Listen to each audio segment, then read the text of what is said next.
Yeah, the Tetrad-Based E shape and A shapes. So here's my E minor. If I lift up the ring finger, I have E minor 7. First of all, let's identify the 7. If you play your C major scale from E, the root note of this chord, E, F, G, A, B, C, D, 1, 2, 3, 4, 5, 6, 7. There's your 7th, which is D, and that's the open D string in this case, but you can also play it here on the 3rd fret of the B string. So you can either do this, or combine them. You can also add another minor 3rd on the 3rd fret of the B string, and you get this shape. Very common shape.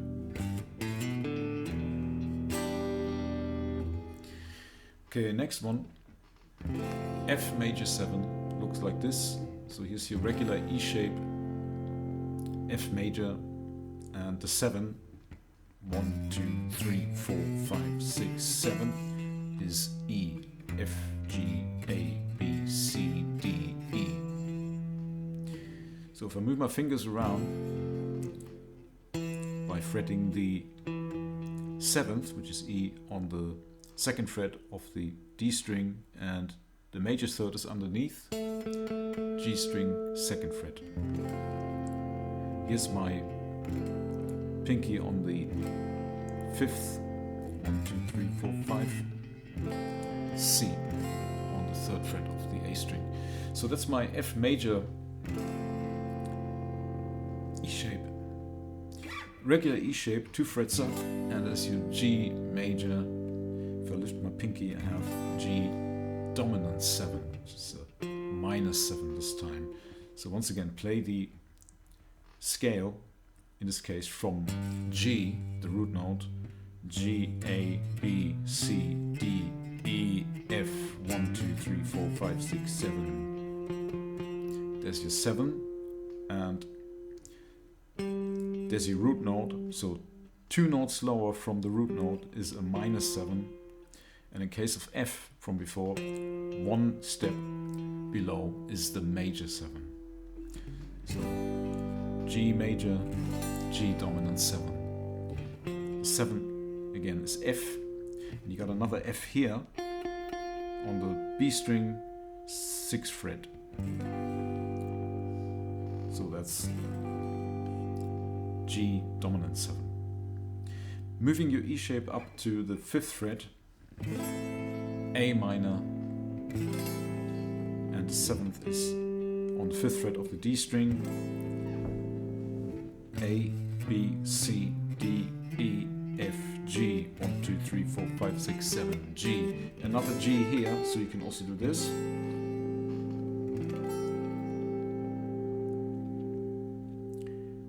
B minor 7, flat 5. Bit tricky this one. You could do this, which is the root B on the low E string 7th fret, and here's your flattened 5th, 1, 2, 3, 4, 5, B, C, D, E, F, and the 7th on the 7th fret of the D string, and a minor 3rd underneath with your ring finger, so you get them all in 1 fret here, 7th fret, and pinky on 8th fret A string. B minor 7 flat 5.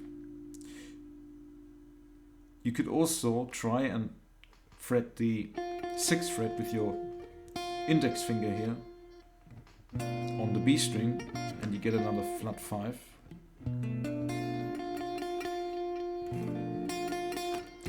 Okay, moving on to C major 7, which is the same as F major 7 from before. 2 frets up from that, minor 7 again, either this or another 7th on the 13th fret. And moving that up 2 frets, you get E minor 7.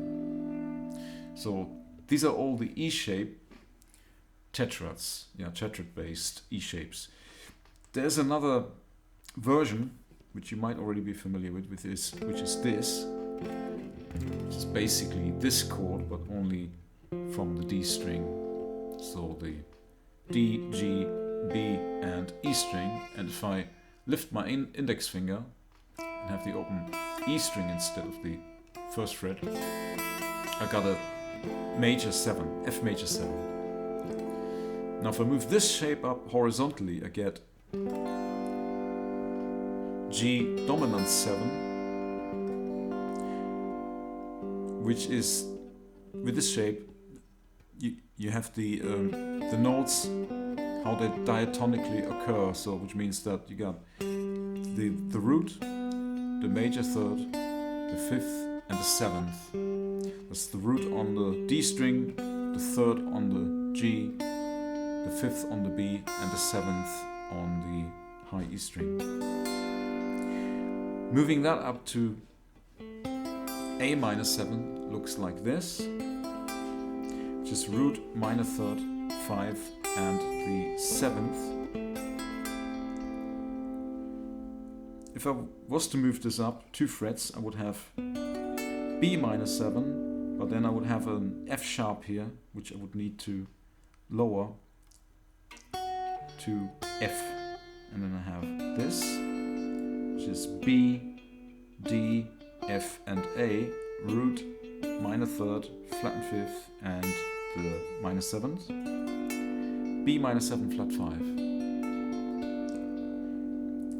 Here's C major 7, 10th fret, 9th fret, 8th fret and 7th. Very useful shape, this one. Nice to, if you want to arpeggiate it.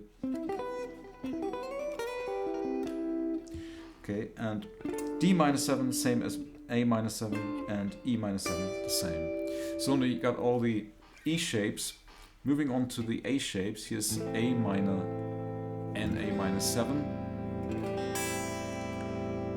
You lift up your ring finger and you got the 7th, a whole tone below the root. Moving this shape up, you get B minor 7 flat 5, which is 2nd fret, A string, 2nd fret, G string, 3rd fret, D string, 3rd fret, B string. And the same with the E shape. You could try and play the F on the 1st fret, in this case, of the E string by moving your index finger back a bit. It's like a bit slanted bar chord here. That's optional, you don't have to. You could just mute the 2 E strings or not play them. Okay, here's C major 7. Looks like this. That's barring the 3rd fret, and you got your major 7 here on the 4th of the G and your 5th on the D string, 5th fret, also 5th fret, your major 3rd with the pinky, and another 5th here on the high E string, 3rd fret. Moving up 2 frets and turning it into minor looks like this, which is basically our A minor with the last 3 fingers instead of the first 3, moving that up to the 7th fret with the last 2 fingers here, and then barring the 5th from the A string, and you got D minor. Lift up your pinky and then you have D minor 7. 2 frets up from that, same shape, E minor 7. Same as C major 7. From the 8th fret you got F major 7. Move that up and lift your middle finger and you have G dominant 7. So there's the F here, the 7. 1, 2, 3, 4, 5, 6, 7. And then it's the same shape as with D minor 7 and E minor 7 from before, from the 12th fret. So that's your A minor 7. So these are all the A shapes.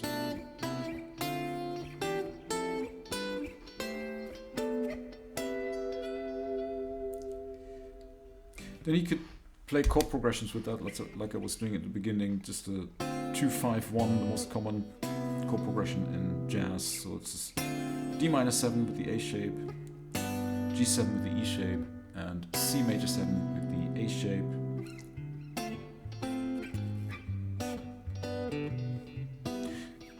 play quarter notes 1, 2, 3, 4, 1, 2, 3, 4, 1, 2, 3, 4, and another bar of C major 7. So one bar 1, 2, 3, 4, one bar G7, 2, 3, 4, and 2 bars C major 7, 2, 3, 4, and again 1, 2, 3, 4, 1, 2, 3, 4, 2, 3, 4, 1, 2, 3, 4.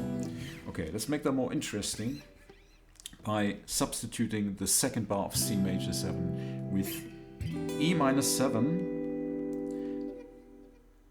half a bar, so 2 beats, 1, 2, and this interesting chord here, which is a E7 flat 5, E dominant 7 flat 5. It's not a diatonic chord, but it's interesting. So here's the 6th fret, bar the 6th fret, and 7th fret D string, and ring finger on 8th fret of the B string. That's your root, the flat 5, the 7th on the G string, and the major 3rd on the B. E flat 7 flat 5. And that's half a bar. So 1, 2, 3, 4. 1, 2, 3, 4, G7, 2, 3, 4, C major 7, 2, 3, 4, E minor 7, and E7 flat 5, E flat 7 flat 5, sorry. So one more time. 2, 3, 4, 1, 2, 3, 4, 1, 2, 3, 4, 1, 2, 3, 4.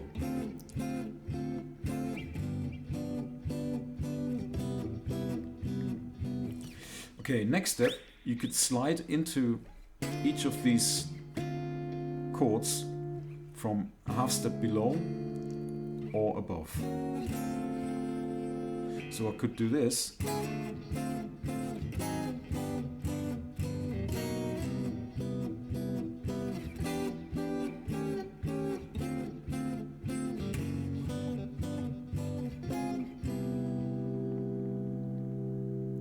I could also add a walking bass line.